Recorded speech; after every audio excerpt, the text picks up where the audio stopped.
नमस्कार विद्यार्थी मित्रांनो, मी तुमचं सर्वांचं लक्ष करिअर पॉईंट यूट्यूब चॅनलवर हार्दिक स्वागत करतो. आज आपण वनसेवा पूर्व परीक्षा 2019 ह्यामधील विचारलेले 25 मराठी व्याकरणावरील प्रश्नांचे सविस्तर विश्लेषण करणार आहे.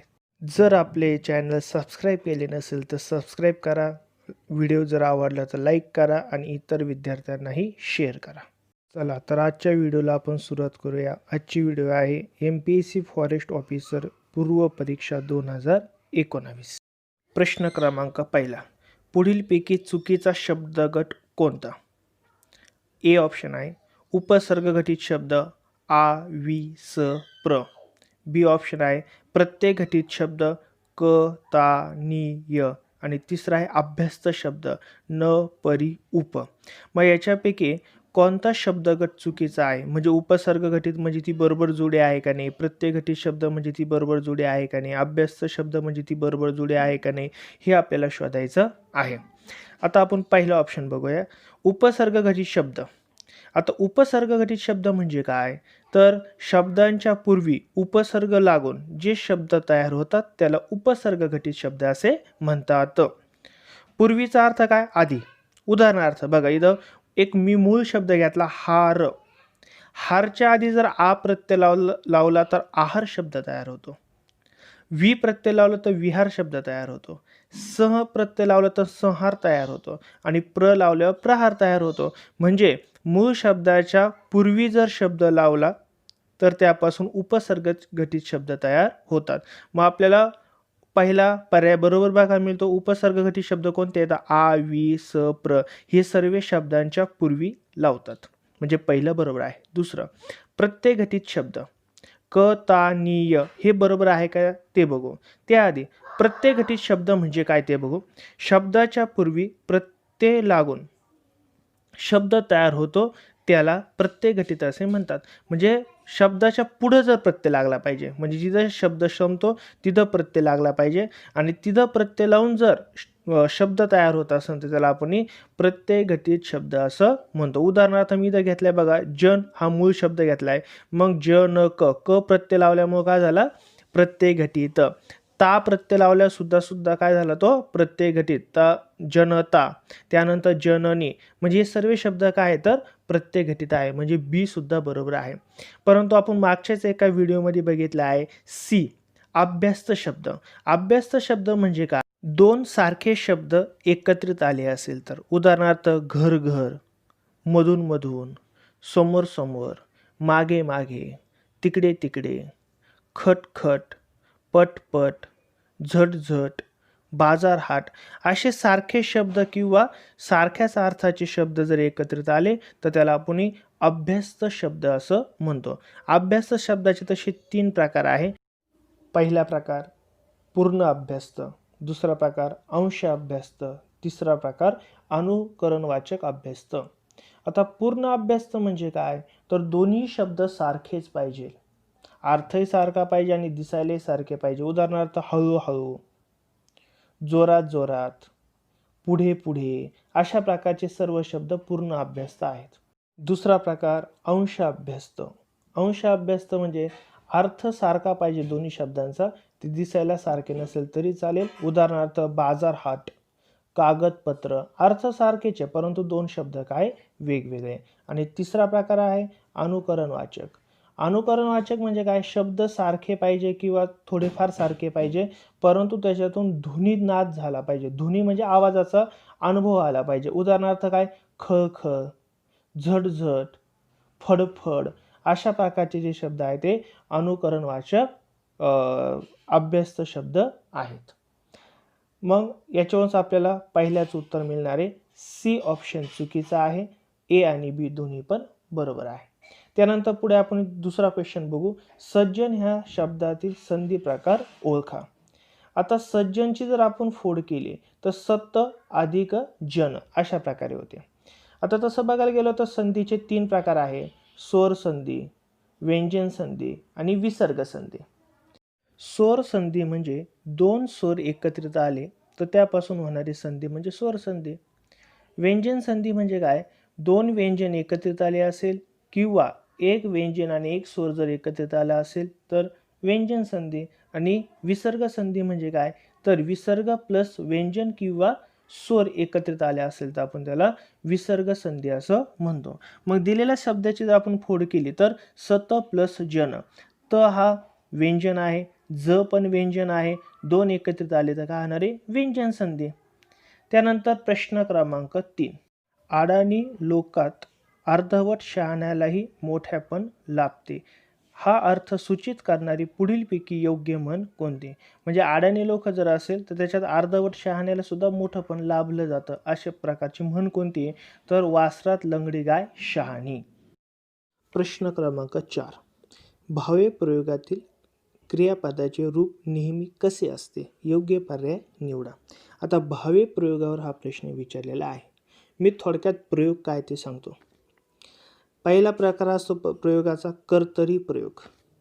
कर्तरी प्रयोग म्हणजे काय, जर क्रियापद कर्त्यानुसार बदलत असेल तर कर्तरी प्रयोग. दुसरा प्रकार आहे कर्मणी प्रयोग, जर क्रियापद कर्मानुसार बदलत असेल तर कर्मणी प्रयोग.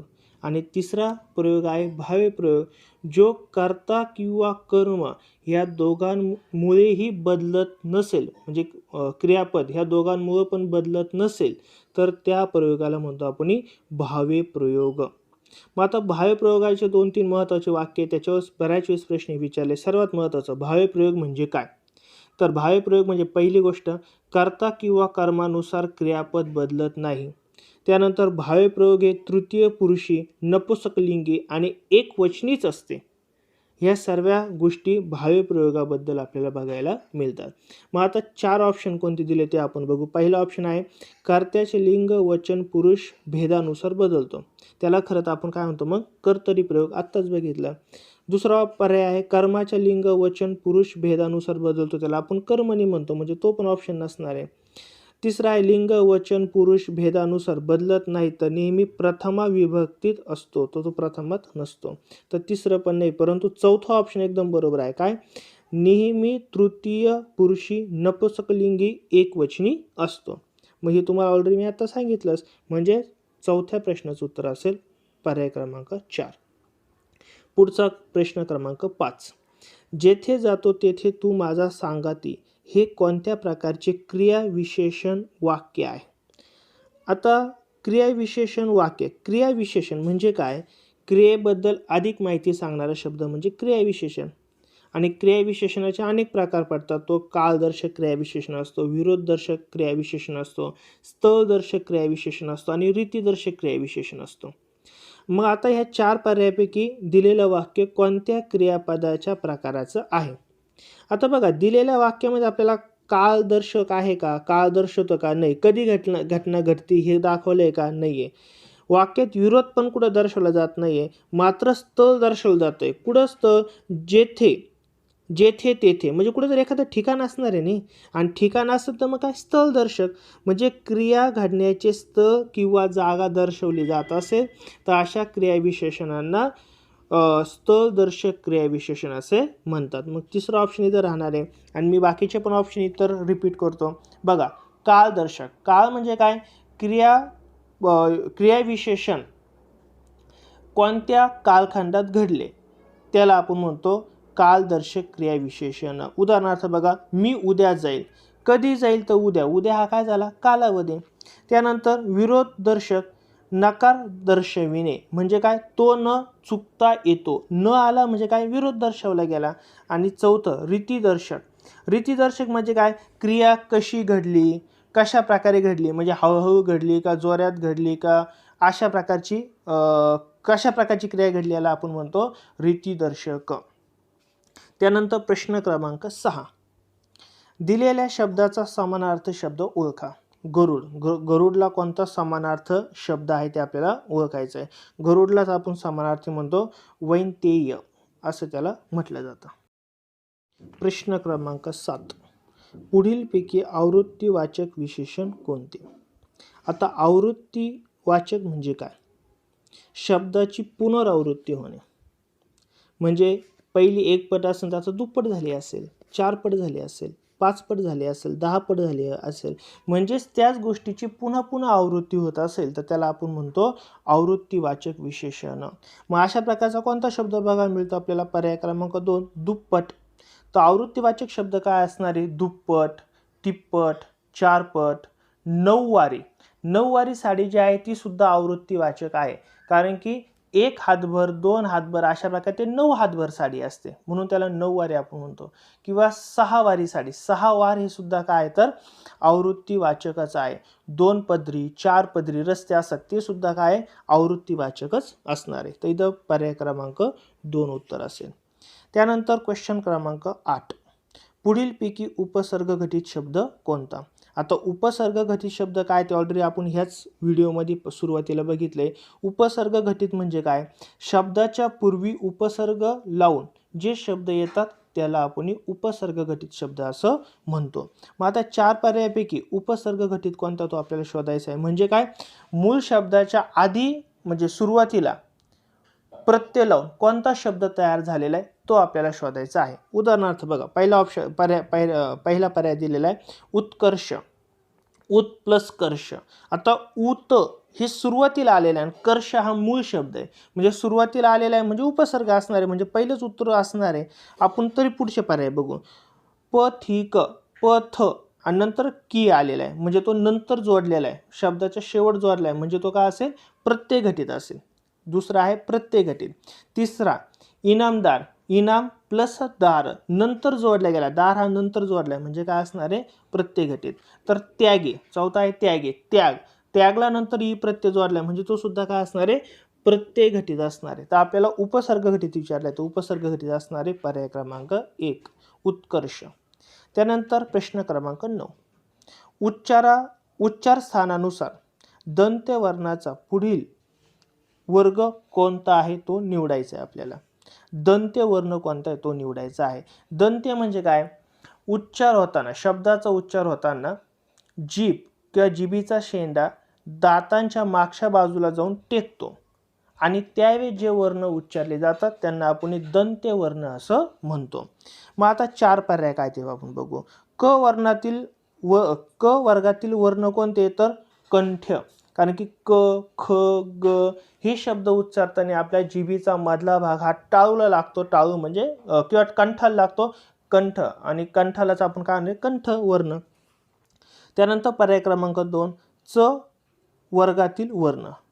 च जर बघितलं तर च, छ, ज हे शब्द उच्चारताना आपली जीभ टाळूला लागते, म्हणजेच काय असणार आहे? तालव्य असणार आहे. त्यानंतर पर्याय क्रमांक 3 त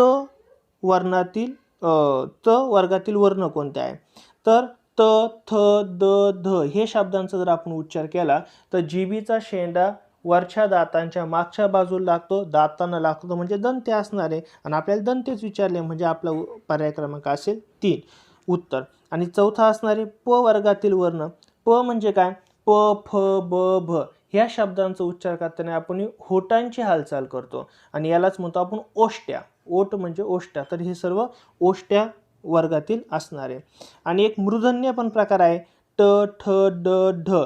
मूर्धन्य म्हणजे टाळू आणि दाताच्या वरचा भाग यांच्या मधला जो भाग आहे तिथं जर जीभ लागली तर आपण त्याला मूर्धन्य असं म्हणतो, तर तो मूर्धन्य पण. प्रश्न क्रमांक 10, मी चेंडू खेळतो ह्या वाक्याचा काळ का? आता हा काळावरती विचारलेला प्रश्न आहे. आता बघा, मी चेंडू खेळतो म्हणजे आत्ताची घटना आहे आणि साधी माहिती सांगितली आहे. तर मी चेंडू खेळतो हा कोणता काळ असेल? साधा वर्तमान काळ. आता पहिला ऑप्शन जर आपण बघितला चालू वर्तमान काळ. चालू वर्तमान काळात काय असतो? का क्रिया आत्ता चालू आहे असं दर्शवायचं असतं. मग याचंच आपण जर कधी कधी विचारतात की काळाचं रूपांतर करा, मग साध्या वर्तमानाचं रूपांतर चालू वर्तमानात करा. मग पहिला पर्याय जर आपण बघितला चालू वर्तमान काळात हे वाक्य कसं होईल? मी चेंडू खेळत आहे असं असतं तर पहिलं ऑप्शन. पण इथं काय? मी चेंडू खेळतो म्हणजे साधं वर्तमान काळ. आणि पूर्ण वर्तमान काळ जर असतं तर काय? मी चेंडू खेळलो आहे म्हणजे आत्ताच क्रिया पूर्ण झाली आहे असं जर वाक्य विचारलं असतं तर ते असतं पूर्ण वर्तमान काळ. परंतु मी चेंडू खेळतो ह्यानुसार उत्तर असेल साधा वर्तमान काळ. प्रश्न क्रमांक 11, दिगंबर ह्या संधीचा कोणता विग्रह बरोबर आहे? आता मी संधी टॉपिकवरती स्वतंत्र व्हिडिओज बनवणार आहे. खूप चांगल्या प्रकारची ती व्हिडिओ असेल. तुम्हाला त्याचा खूप मोठ्या प्रमाणात फायदा होईल. तुम्हाला संधीचा कोणताही प्रॉब्लेम राहणार नाही. पण आता इथं आपण बघू दिक प्लस अंतर म्हणजेच दिगंबर आणि असा ऑप्शन कुठं बघायला मिळतो आपल्याला? सेकंड. आणि ही कोणत्या प्रकारची संधी आहे? तर व्यंजन संधी आहे. आता तुम्हाला सांगणार आहे पहिल्या गटात पहिला कॉलम, तिसरा कॉलम, पाचवा कॉलम कशा प्रकारे शब्दांची शिफ्टिंग होती, म्हणजे ग च्या ऐवजी कसा क येतो, क च्या ऐवजी कसा ग होतो वगैरे, हे तुम्हाला मी नंतर सांगणारच आहे. त्यानंतर प्रश्न क्रमांक 12. कोमल ह्या तत्सम शब्दापासून तयार झालेला तद्भव शब्द पुढीलपैकी कोणता? आता तत्सम आणि तद्भव हे आपल्याला माहीतच पाहिजे. तत्सम म्हणजे काय? संस्कृतमध्ये असलेले शब्द आणि जे मराठीत तसेच्या तसेच आलेले आहे, त्याच्यात काही बदल झालेला नाही, त्याला आपण तत्सम शब्द असं म्हणतो. तर तद्भव शब्द म्हणजे काय? जे संस्कृतमधून मराठीत आले आणि त्याच्यात काही बदल झाला असेल तर त्याला आपण म्हणतो तद्भव शब्द. मग आता कोमल हा तत्सम शब्दातून ज्यावेळेस तद्भव झाला तर कोणता शब्द तयार झाला? तो कवळा हा शब्द तयार झाला. पर्याय क्रमांक 1. प्रश्न क्रमांक 14. पण, परंतु, परी हे कोणत्या प्रकारची उभयनव्य अव्यय आहेत? आता उभयनव्य अव्यय म्हणजे काय? दोन वाक्यांना किंवा दोन विधानांना जोडणारे जे शब्द असतात त्याला उभयनव्य असे म्हणतात. आता जर हे उभयनव्य पण, परंतु, परी हे असेल तर ते कोणत्या प्रकारचे आहे असा आपल्याला प्रश्न विचारला आहे. 4 पर्याय दिलेले. पहिला आहे समुच्चय बोधक, विकल्प बोधक, परिमाण बोधक आणि न्यूनतम बोधक. आता या चारींचे पण आपण सुरुवातीला अर्थ बघूया. समुच्चय बोधक म्हणजे काय? तर एका वाक्यात दुसऱ्या वाक्याची भर पडणं म्हणजे समुच्चय बोधक. म्हणजे काय? मी भिकाऱ्याला पैसे दिले आणि जेवणही दिलं, म्हणजे पहिल्या वाक्याची दुसऱ्या वाक्यात भर पडली किंवा दुसऱ्या वाक्याची पहिल्या वाक्यात भर पडते, याला आपण म्हणतो समुच्चय बोधक. त्यानंतर विकल्प बोधक. विकल्प म्हणजे काय? दोन गोष्टींपैकी एका गोष्टीची निवड करायची असेल तर विकल्प बोधक. उदाहरणार्थ मी चहा घेईल किंवा कॉफी घेईल, किंवा मी चहा घेईल किंवा जेवण करेल, दोन्हींपैकी एकच गोष्ट आपल्याला निवडायची असते, अशा वेळेस त्याला विकल्प बोधक असे म्हणतात. परिमाण बोधक. परिमाण बोधक म्हणजे काय? एका वाक्याचा परिणाम दुसऱ्या वाक्यावर झालेला असतो, त्याला परिमाण बोधक असे म्हणतात. आणि चौथा पर्याय आहे न्यूनतम बोधक. न्यूनतम बोधक म्हणजे काय? दुसऱ्या वाक्यात कमतरता असते. दुसऱ्या वाक्यात काय असते? कमतरता. मी एक्झाम्पल जर तुम्हाला सांगितलं बघा, शेत नांगरले परंतु पाऊस आलाच नाही, म्हणजे दुसऱ्या वाक्यात काय? पाऊस आलाच नाही, ही कमतरता झाली. पण हे वाक्य कशाने जोडलं? तर परंतुने जोडलं. किंवा मी असं म्हणू शकतो, मी खूप अभ्यास केला पण चांगले गुण मिळाले नाही, तर दुसऱ्या वाक्यात काय? तर कमतरता आहे, म्हणजे न्यूनता आहे. तर पण, परंतु, परी हे कोणत्या प्रकारची उभयनव्य असणारे? न्यूनतम बोधक. चौथा पर्याय. प्रश्न क्रमांक 15. त्याच्या घरावर कौले आहेत. तर आपल्याला घरावर ह्या शब्दाखाली आपल्याला अधोरेखित केलेला आहे आणि तो कोणत्या प्रकारचा शब्द ते आपल्याला ओळखायला विचारलेलं आहे. 4 ऑप्शन. हे क्रियाविशेषण आहे. आता क्रियाबद्दल माहिती सांगतोय का घरावर हा शब्द? तर नाही, म्हणून पहिला ऑप्शन नसणार आहे. त्यानंतर हे शब्दयोगी अव्यय आहेत. आता शब्दयोगी आहे का? तर शब्दयोगी आहे. शब्दयोगी म्हणजे काय? नामाला जोडून जे शब्द येतात त्याला शब्दयोगी अव्यय म्हणतात. जसं आपण मागच्या व्हिडिओमध्ये बघितले, वर, खाली, मागे, पुढे, इकडे, तिकडे, हे सर्व कसे असणारे? शब्दयोगी. हे जर नामांना जोडून आले तर शब्दयोगी म्हणून वापर केला जातो, आणि जर नामांना जोडून आलेले नसेल तर ते शब्दयोगी अव्यय नसतात. असे एक्झाम्पल पुढे आहे, ते आपण बघणारच आहे. परंतु वर हा शब्द घर ह्या नामाला जोडून आलेला आहे म्हणजे शब्दयोगी असणारे. तर इथं उत्तर काय असणारे? ब असणारे किंवा बी असणारे हे शब्दयोगी अव्यय आहे. तिसरा ऑप्शन दिलेला होता याच्यामध्ये, हे शब्दयोगी व क्रियाविशेषण आहे. हे क्रियाविशेषण नाही म्हणून तिसरा ऑप्शन इथं कॅन्सल होतो. चौथं, हे शब्दयोगी व क्रियाविशेषणही नाही, तर शब्दयोगी आहे म्हणून चौथा ऑप्शन सुद्धा चुकीचा ठरतो. तर ओव्हरऑल आपलं उत्तर असणारे पहिला, म्हणजेच हे शब्दयोगी अव्यय आहे. त्याला आपण बी बरोबर, बाकी सर्व चूक, पहिला ऑप्शन. त्यानंतर प्रश्न क्रमांक 16. ख, ग, छ, ट, ठ ह्या व्यंजनांना कोणते व्यंजन म्हणतात? आता खाली 4 पर्याय, त्याच्याहून खरं आपल्याला उत्तर बघायला मिळेल. ते अल्पप्राण आहे का? तर ते अल्पप्राण असूच शकत नाही, कारण की ख आला, त्यानंतर छ आला, एचचा उच्चार होतोय, एच किंवा हचा उच्चार होतोय, तर त्यानुसार ते अल्पप्राण नसणार आहे. मग दुसरा ऑप्शन आहे महाप्राण. महाप्राण नक्की आहे. महाप्राण कशाला म्हणतात? ज्या वर्णाचा उच्चार करताना शेवट ह ची छटा लागते किंवा फुफ्फुसातली हवा आपण डायरेक्ट बाहेर फेकतो, अशा शब्दांना महाप्राण असं म्हणतात. मुख्य महाप्राण 1 आहे आणि एकूण महाप्राण आपल्या वर्णमालेमध्ये 14 आहे. तर ख, घ, छ, ट, ठ हे शब्द जर आपण इंग्रजीत लिहिले तर शेवट एच दिसतो, आणि एच दिसणं म्हणजे महाप्राण असणार आहे. काय असणार आहे? महाप्राण. प्रश्न क्रमांक 17. स्वतंत्र रक्षणासाठी आपण सज्ज राहिले पाहिजे. ह्या वाक्यातील विद्यार्थ क्रियापदातून सूचित होणारा योग्य अर्थ पुढीलपैकी कोणता आहे? आता बघा, विधान काय दिले? स्वतंत्र रक्षणासाठी आपण सज्ज राहिलं पाहिजे.